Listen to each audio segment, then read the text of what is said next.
good gamers? What's going on? It's your boy Tanek127 here, and today I am bringing you guys a full breakdown of the Neverwinter Underdark patch notes. This is going to be my first patch notes video on Neverwinter. Like I told you guys, this would be the new game on my channel replacing Onigiri. So I'm going to start it off by telling you guys about the newest patch, the newest expansion I should say. It comes out tomorrow on Xbox One. It's already on PC, and it is called Underdark. First things first, we'll talk about the campaign. The campaign is basically based on, and forgive me for looking down, I'm just reading these patch notes off of my phone. I know it's kind of unprofessional for the first time, but forgive me. I'm not exactly looking at them on a PC screen right now. It says, help the denizens of the Underdark stop the flow of the demons from the abyss. The Underdark campaign will unlock for players who are at level 70 and have completed the featured quest series of the Dwarven King. So if you did not complete the main quest line of the last expansion, you can't access this quest line yet. We have some new skirmishes, Throne of the Dwarven Gods, and the Prophecy of Madness. These skirmishes are to help you learn new tips and tricks to help fight against the Demogorgon, which I'm guessing is going to be like a new primal, I'm guessing, or a raid type boss.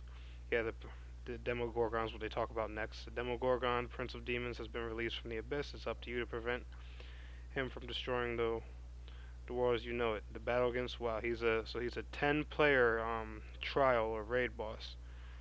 At the top of every hour you can fight him. Let's see here. Defeating Demogorgon and advancing in the campaign allows players to unlock an epic version available through the queue system. Okay, so apparently he has a normal mode and a hard mode. I'm guessing his hard mode is the one you queue up for. I'm guessing the regular mode is probably some type of world boss that appears. There is an update to strongholds. Guilds will have access to a new production plot at rank 15, allowing them to build new structures to increase production of resources or size of their coffers, which is pretty nice. A new PvP tower has been added, the Spore Tower. And the Spore Tower will produce mushrooms that significantly heal guild members. At later ranks, it will heal guild members when enemy players are killed near it. Awesome. Okay. There's been an update to the trade bar store. Let's see here. Many prices have been adjusted for certain items. Fashion items and dye packs have moved from the Zen Market to the trade bar store, which is pretty cool. I guess maybe now you don't have to only use Zen to buy them. Trade bars are now binded to your account too. Okay. Alright, so I think that'll be a good thing to help prevent some more RMT in game.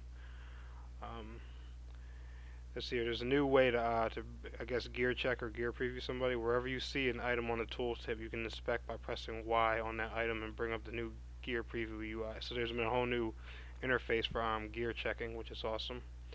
We got new masterpiece recipes. If you got a stronghold rank of 12 or higher, and you need a crafting profession rank of 25 or higher, you can receive a quest line that will put your crafting abilities to the test. So I'm hoping that means we'll be able to craft new items, new and more rare items too. I don't know. I'm new to the game, guys, so I'm just trying to lay the information on. I don't want to sit here and sound too knowledgeable, when I just got into the game myself.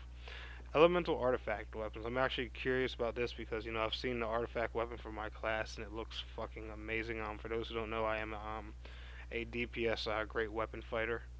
It says new quests are available from the Archdruid, Morning Dawn at the Tree of Elemental Balance in the Protector's Enclave.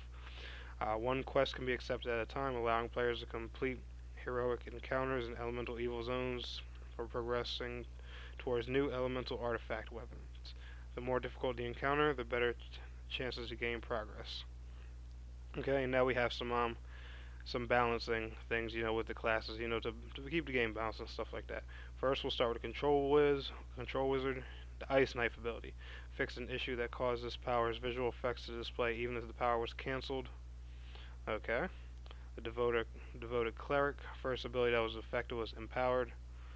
The power's icon has been updated to match Divinity instead of using the Sunburst icon. More information has been added to this power's buff tooltip. Okay. There was a typo on Sunburst apparently. More information about the Sunburst's tooltip. Divine Oracle. Prophecy of Doom now correctly benefits from buffs and debuffs on the caster. Alright, Guardian Fighter, you tanks. Knight's Valor no longer causes damage loop when used in conjunction with a Paladin's Divine Protector. Oathbound Paladin, you guys got a couple changes.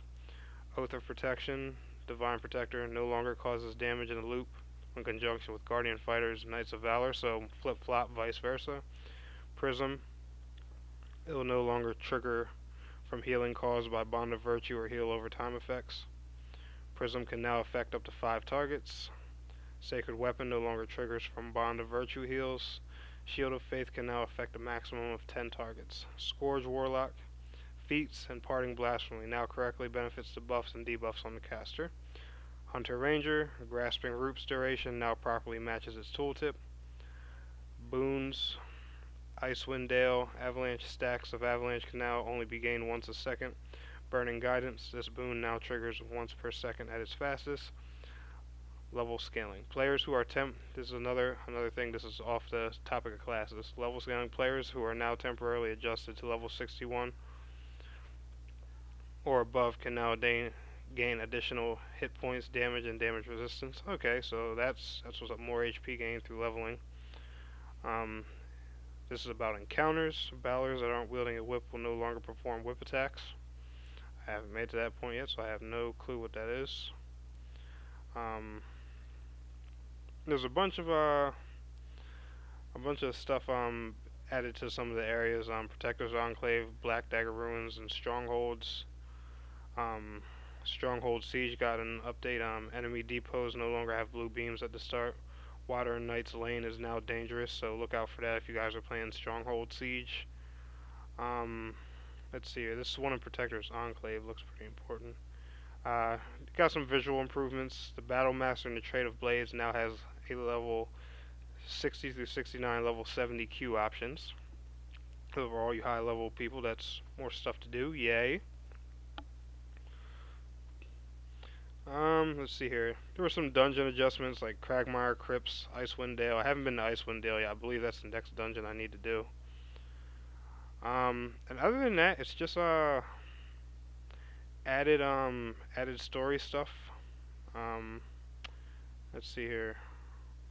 Artifact weapons, a new item category, always double refinement, has been added. Items with that category listed on their tooltip are always refined into others at a double refinement rate, but not affected by 2x refinement events. Artifact weapons rank 15 and above are now tagged with always double refinement.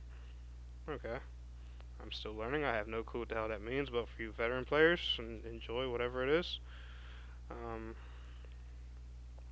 Your campaigns. The following campaign tasks no longer cost Astral Diamonds to complete. That's Sharandar, Dreadring, Icewind Dale, Tyranny of Dragons, Mystic Dragon Key, the Tyranny of Dragons Arcane Dragon Key, and the Tyranny of Dragons Dragon Queen's Key. Professions, the item level of a number of jewel crafting rare items have been adjusted from 120 to 122. We got a bunch of stronghold changes. The price per chart will increase by 50%, but a rank 6 Explorers Guild will allow players to harvest twice the resources.